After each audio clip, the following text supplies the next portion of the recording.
Shalom Lakem, Kal Yisrael. How's your peace, Israel?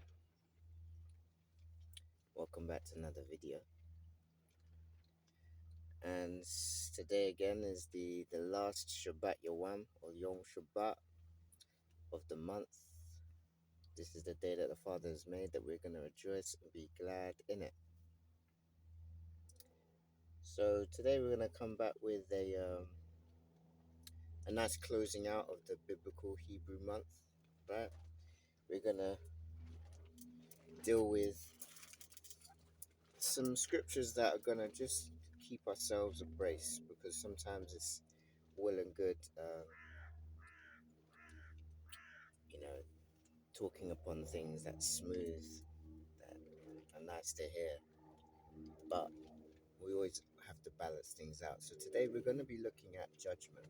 Okay, it's not the first time I've looked at judgment before, but today we're going to show that there's nothing new under the sun, right? So we can go back into the Old Testament and we can start to use certain aspects of the Old Testament to verify things that are happening in the New Testament. And where there are two or more witnesses, all matters may be confirmed, right? So we're going to pick up in the book of Genesis, right? Chapter 15. Barashayath, chapter 15, or Bereshit. This is a very popular verse. I think most people should know this scripture, right? Chapter 15, right?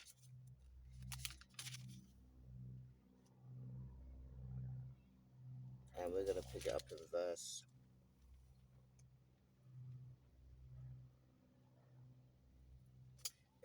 12. It says, and the context here is the father speaking to Abraham, okay? And it reads, it says, as the sun was about to set, a deep sleep fell upon Abraham, okay? And a great dark dread descended upon him. And he said to Abraham, know well that your offspring shall be strangers in a land that is not theirs, and they shall be enslaved and oppressed for 400 years. But I will execute judgment on the nation they shall serve, and in the end they shall go free with great wealth. Let's stop there. So the topic today is judgment. And it's told by the father that to Abraham that his seed was going to go into captivity for 400 years. But after those 400 years, he is going to judge the nation that they served. Who's been in servitude for 400 years? What nation of people has a commemoration of the 2019 from 1619 transatlantic slave trade? Who are these people that were taken off West Africa? Because that seems like 400 years, right? We're dealing with judgment. Today we're going to go into some great detail about what are the signs of judgment, so that we can start to really keep ourselves abreast about what's really going on, because things are happening and people are not aware. We're now going to step into the book of Exodus, right? Shamawath, or Shamot, some people would call it. We're going to pick up in verse 7.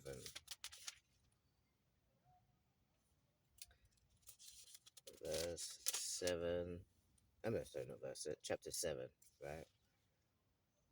And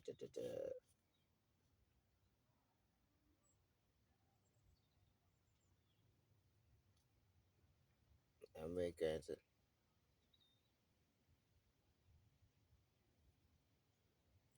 Right. We're now.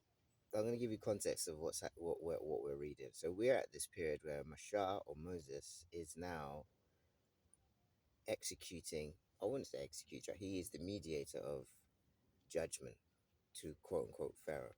Okay, the father is they're using Moses to deliver the children of Israel out of captivity, similar to what we're currently in now, right? And basically, Moses is being given instructions to tell Pharaoh, right? And we're going to start in verse 17. Actually, we're going to start from verse 14. It says, "And the Lord said to Moses, Pharaoh is stubborn. He refuses to let the people go," right? And what we class as Pharaoh in this modern day are these presidents and prime ministers and people who are in charge of certain countries. These are the modern day pharaohs. Okay, it says Pharaoh is stubborn. He refuses to let the people go. Right, this is the children of Israel. "Go to Pharaoh in the morning as he's coming out to the water, and station yourself before him at the edge of the Nile, taking with you the rod that turned into a snake, and say to him that the Lord, the God of the Hebrews, right, sent me to you to say, let my people go, that they may worship me in the wilderness." This is important. The idea is worship. "But you have paid no heed until now. Thus says the Lord, by this you shall know that I am the Lord. See, I shall strike the water in the Nile with the rod that is in my hand, and it will turn into blood, and the fish in the Nile will die. The Nile will stink, so that the Egyptians will find it impossible to drink the water of the Nile." And the Lord said to Moses, "Say to Aaron, take your rod and hold out your arm over the waters of Egypt, its rivers, its canals, its ponds, all its bodies of water, that they may turn to blood. There shall be they shall be blood throughout the land of Egypt, even in vessel of wood and stone." Moses and Aaron did just as the Lord commanded. He lifted up the rod and struck the water in the Nile in the sight of Pharaoh and his courtiers, and all the water in the Nile was turned into blood, and the fish in the Nile died. The Nile stank, so the Egyptians could not drink water from the Nile, and there was blood throughout the land of Egypt. Let's stop there. So these are one of many judgments that took place in the time when the children of Israel were in Egypt. Moses was the mediator of this judgment. He gave instructions that the Father told him to tell Pharaoh, but Pharaoh was stubborn. Now this is many years ago, thousands of years ago, right? So how does this relate to this time now, right? We're in judgment. Well, let's go and look at some things, right? We're going to go into the book of Revelation. Okay, Revelation. Yochanan, or who we class as John, he was the individual that wrote the book of Revelations, and he was revealed some things, right? And a lot of these things are prophetic for this day that we're currently in now, right? We're going to go to chapter 8, right? Notice that this is judgment. This, what we read, is happening many, many years ago, before John wrote the book of Revelations, right? We're in chapter 8. We're going to pick up in verse 8, right? And the context of this is the seven trumpets, right? It says, verse 8 says, remember, there's the trumpets are being sounded by these angels. We're now dealing with the second being sounded, right? It says, then the second sounded. There was like a great mountain that was burning. It fell into the sea, and a third of the sea became blood.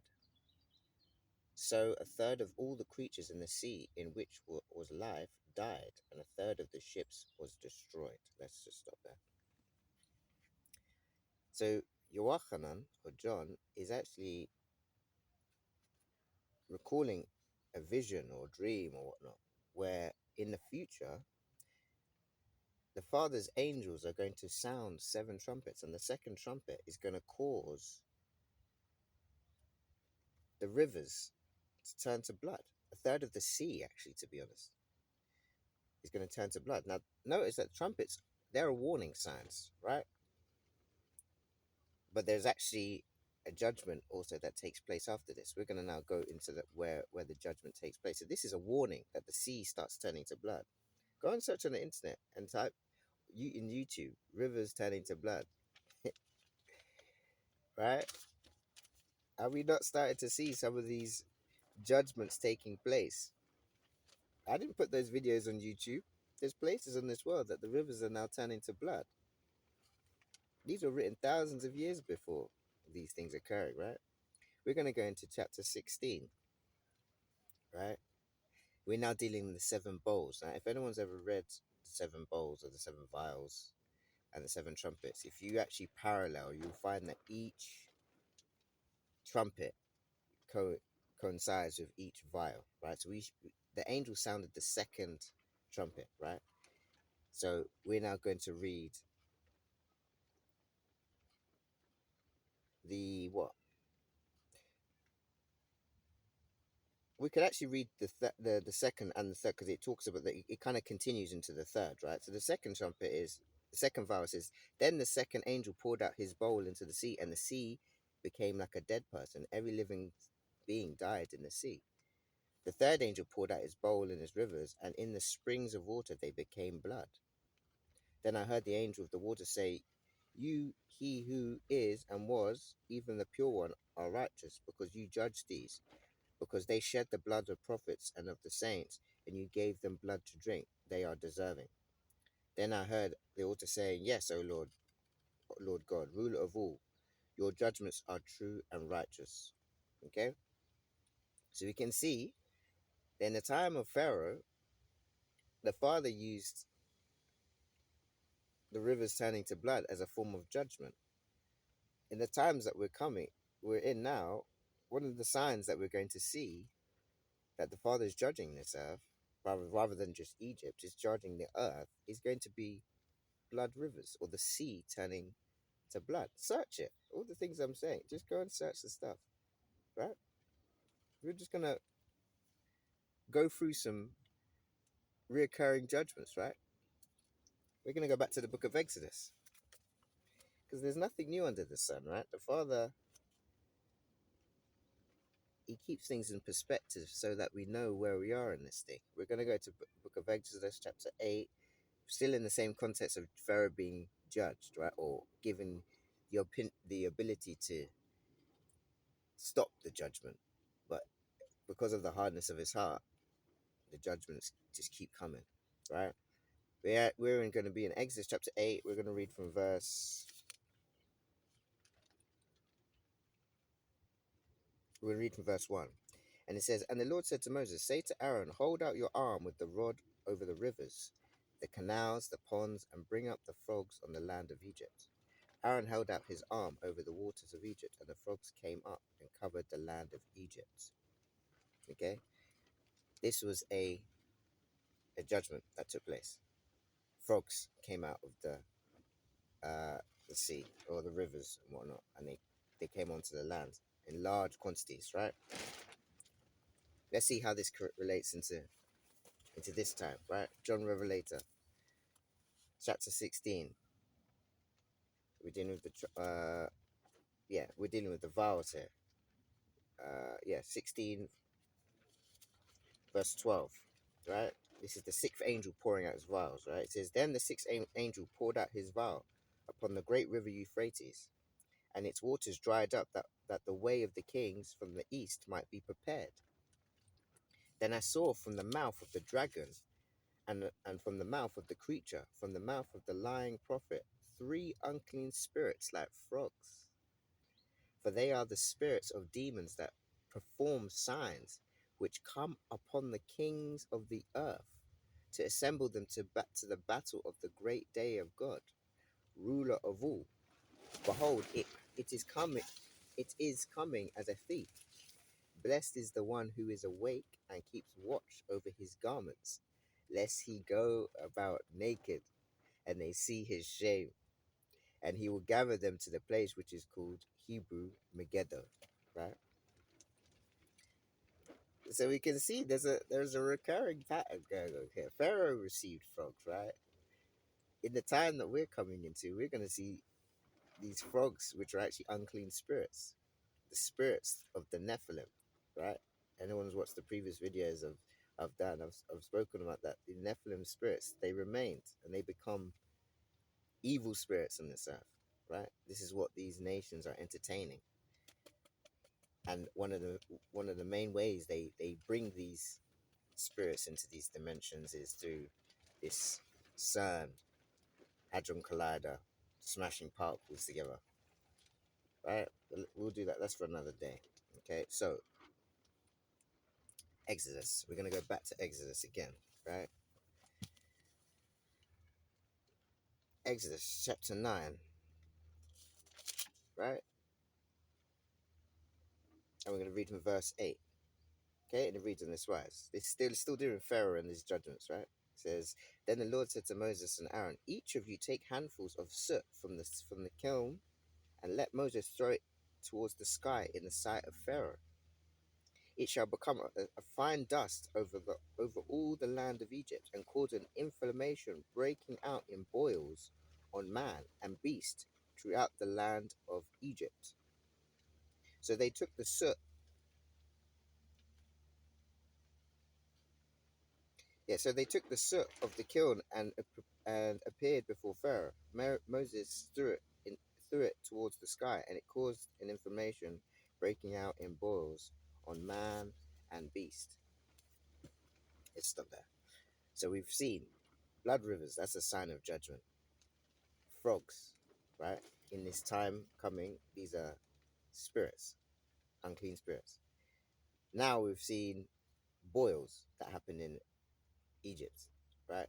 People broke out in boils. How does that relate to this day? Well, let's go back to Revelation, right? Chapter 16. We're going to read from verse 1. This is dealing with the seven bowls. It says, Then I heard a loud voice from the temple saying to the seven angels, Go and pour out your seven bowls of the wrath of God upon the earth. The first went and poured out his bowl upon the earth, and there fell a grievous and painful boil upon the men who had the mark of the creature who worshipped his image. So the same boils that took place in the time of Egypt is the same boils that is going to occur on man that take the mark of the beast. And then if anyone doesn't understand what the mark of the beast, it's in the book of Revelations where it talks about that you would not be able to buy or sell without having this mark. It's not just a tattoo. This is when technology becomes part of man. So you have chips underneath your skin or in your head, right? Neuralink, all this Elon Musk stuff. That's what the mark of the beast is. So it's basically those who take, and they've already been taken. People in Sweden and stuff like that, they're taking this mark in these companies that they work in. They open up doors with the chip in the hand. They pay for things. Those people, when these trumpets and these vials are poured out, they're gonna have a grievous and painful boil that comes upon them because they took the mark of the beast and worshipped his image. Right? We're dealing with judgment. Let's continue. Right? We're gonna go back to Exodus. These are the signs of the times, right? These are the signs of the times. It happened in Exodus. It's nothing new under the sun. It's gonna happen in these times. We're at the last portion of this thing. I'm telling you, we're at the last portion. Uh, Exodus 9.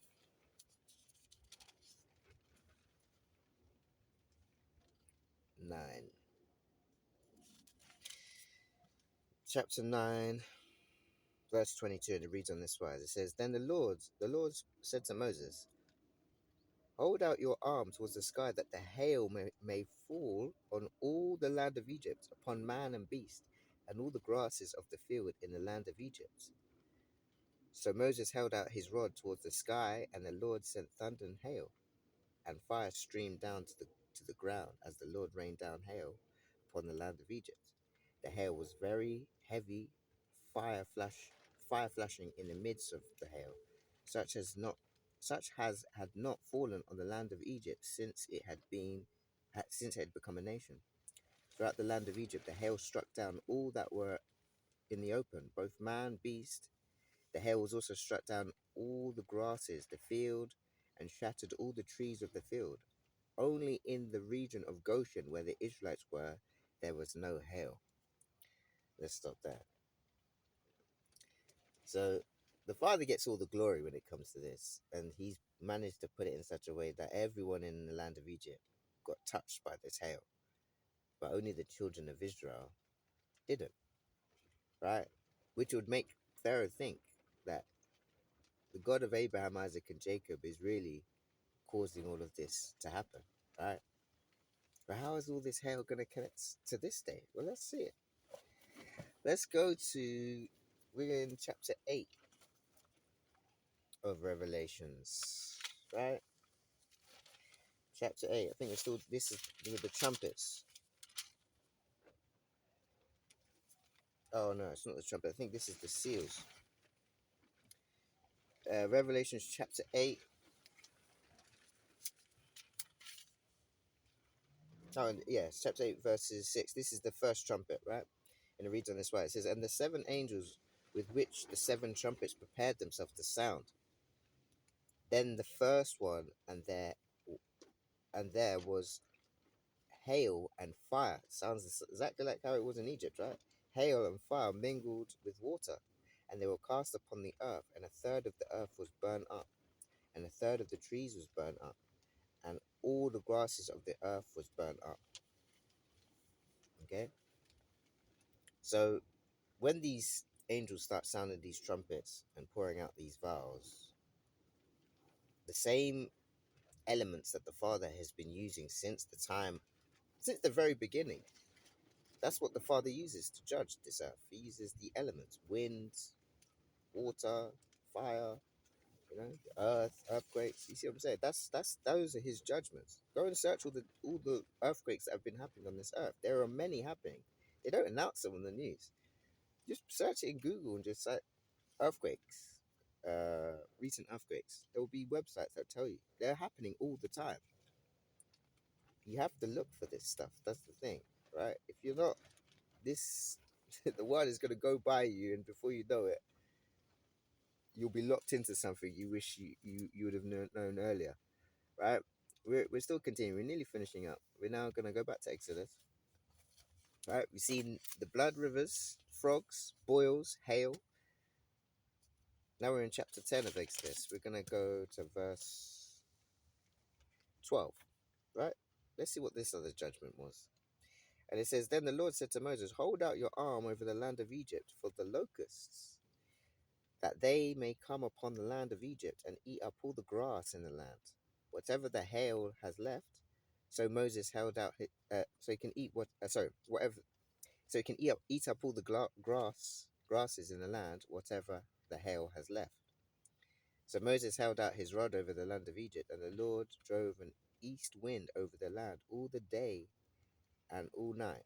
And when the morning came, the east wind had brought the locust. The locust invaded all the land of Egypt and settled within all the territory of Egypt in a thick mass. Never before had there been so many, nor will there ever be so many again. They hid all the land from view, and the land was darkened, and they ate up all the grass in the field and all the fruit of the trees, which the hail had left, so that nothing green was left of the tree or grass of the field in all the land of Egypt. Okay, let's stop there. So know that locusts is a very problematic situation. When locust comes to land, they literally devour all crops. They can do it in such fast speeds as well. What does that bring? That brings famine, because if all the crops are gone, what are people to eat? Do you understand? People think that they've got their life together. Do you not understand? The Father can take away things from your grasp, and before you know it, you are literally in a bad way. Like, if people really deep the control the Father has with the everyday things that we need, one one one should seek wise counsel immediately, because it only takes such things like this to happen in a particular country that you dwell in, and things can be curtains for some people, right? So we see that in Egypt, locust was there.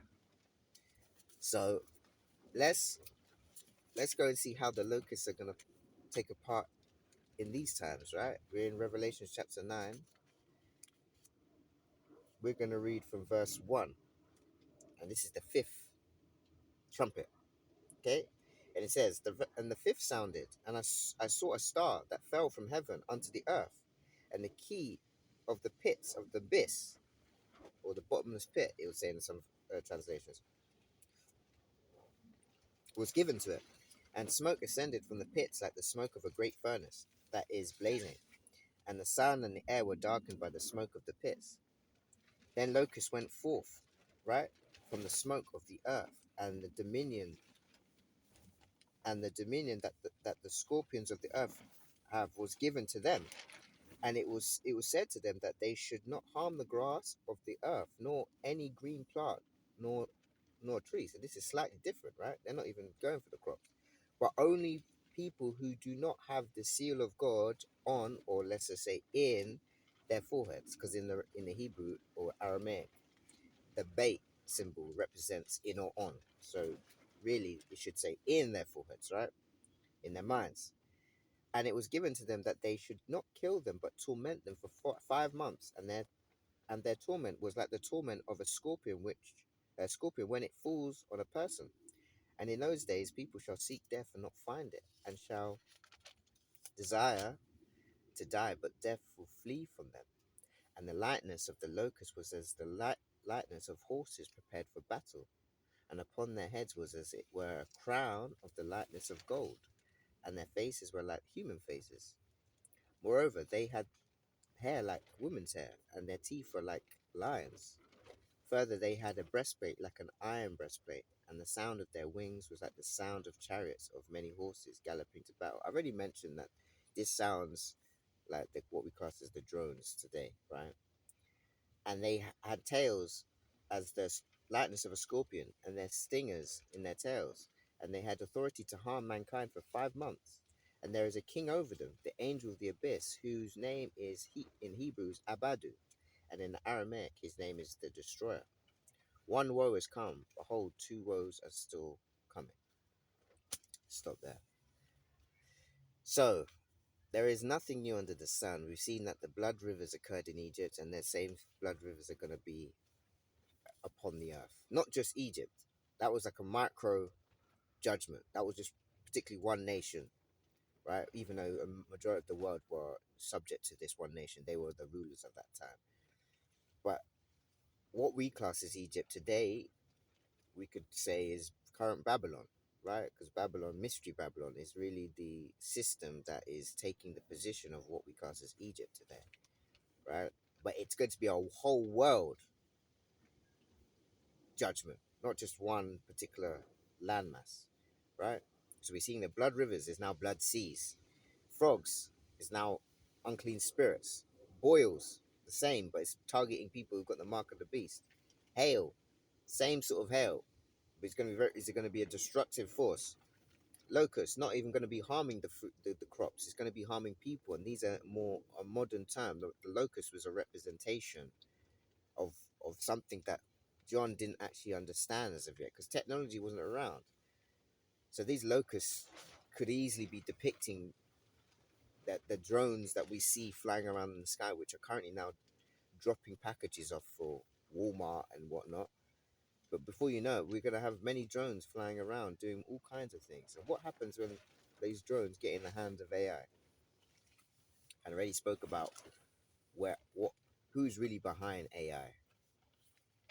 If you understand who's really behind, maybe it's got something to do with this Hebrew angel Abadu, then you will see how this whole thing fits together, right? A few more scriptures, right? We go back to the book of Exodus, right? We're dealing with judgment. Exodus chapter 10.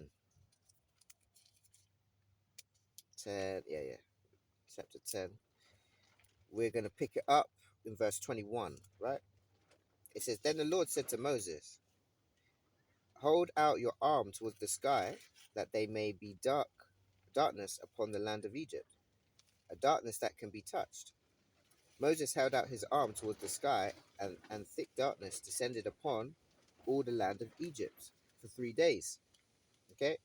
People could not see one another, and for 3 days no one could get up from where he was.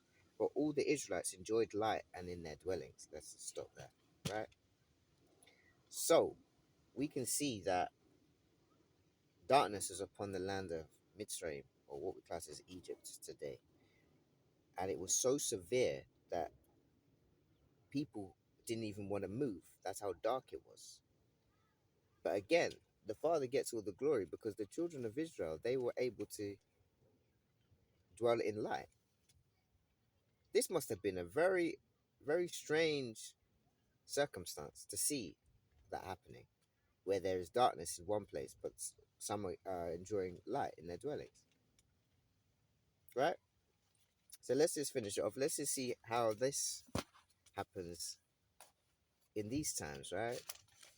Revelation chapter 8, right? We're going to read from verse 12. This is the fourth angel sounding out of the seventh trumpets, right? It says, Then the fourth sounded, and a third of the sun was smitten, and a third of the moon, and a third of the stars. So a third of them were darkened, and the day did not show its stirred, and the night likewise. Then I heard an angel flying in the sky saying, Woe, woe, woe to the inhabitants of the earth, for the sound of the trumpets of the three angels which are about to sound. So we can see that here there is some form of darkness that is taking place, that, you know, not a full eclipse, because it says a third of the sun was smitten. So it seems that there is some form of darkness, not as severe as what happened in Egypt. But you can see that there's nothing new under the sun. The same judgments that are occurring in Egypt or Mitzrayim is the same judgments that we're expecting to see that happen globally on this earth, right? And we're just going to finish it up with Revelation chapter 22, right? 22, we're going to pick up in verse 12, right? The idea of this lesson is just to give people some food for thought about what to look out for, right? Everyone has access to the internet these days. You can easily go and search all the things that are written in the scriptures, and you can start to see that some of these things are occurring. There are birth pains occurring. They haven't necessarily been sounded, but they're little signs on this earth to show that the Father is about to. Do you understand? Things are about to occur. Things are about to, things already started in certain areas of this world. But when it comes globally, I don't think that anyone is in a position where they cannot get touched by these things, right? It's a whole earth thing. It's not just Egypt this time. All right, so Revelation chapter 22, verses 12. It says, Look, I am coming quickly, and my reward is with me. I will give to everyone according to his work. This is how we can survive this thing, these judgments as we're talking about, right? I am the Aleph and the Tau, the first and the last, the beginning and the end. Blessed are they who do his commandments. Their dominion shall be over the tree of life, and by the gate shall they enter the city. But the fornicators, the murderers, the idolaters are outside, the unclean, and the sorcerers, and all observers and doers of falsehood. It says here Jesus, or I would say Yeshua, have sent my angel to testify among you these matters before the congregations. I am the root and the progeny of David and his people, and the bright morning star. And the Spirit and the bride say, Come, and let the one who hears say, Come, and let the thirsty come and take the living water freely. I testify to everyone who hears the word of the prophecy of this book, that whoever should add unto them, God will add unto him the plagues written in this book. And the one that diminishes from the words of the book of this prophecy, God shall diminish his portion from the tree of life, and from the holy city, those things written in this book. He says, while testifying these things, yes, I am coming soon. Come, Lord Yeshua. The grace of our Lord Yeshua the Mashiach be with all his saints. Amen. So, blood rivers, frogs, right? Boils, severe hail, locusts, and darkness. these are the signs of the times that we're going to be moving into, right? The seals already been opened, a lot of them, from what I've analyzed. The most recent seal was the fourth seal, which was in 2019, which death has come upon the earth, where the death toll is skyrocketing since 2019 because of COVID, all this sort of stuff, and war. Death is now increasing. We're now awaiting to go into the tribulation period, which would be the fifth seal, and that's where the children of Israel will be persecuted, right? But those that endure until the end shall be saved, right? So I only hope the reader and listen to this word, read into this word, will be blessed by this. And may Yahweh bless you. May Yahweh keep you, Israel. May Yahweh shine his face upon you, Israel. May Yahweh cause his lights upon you to shine upon you, Israel, and his grace upon you, and give you everlasting peace in Yahshua. I'm Rashad, I pray. Selah.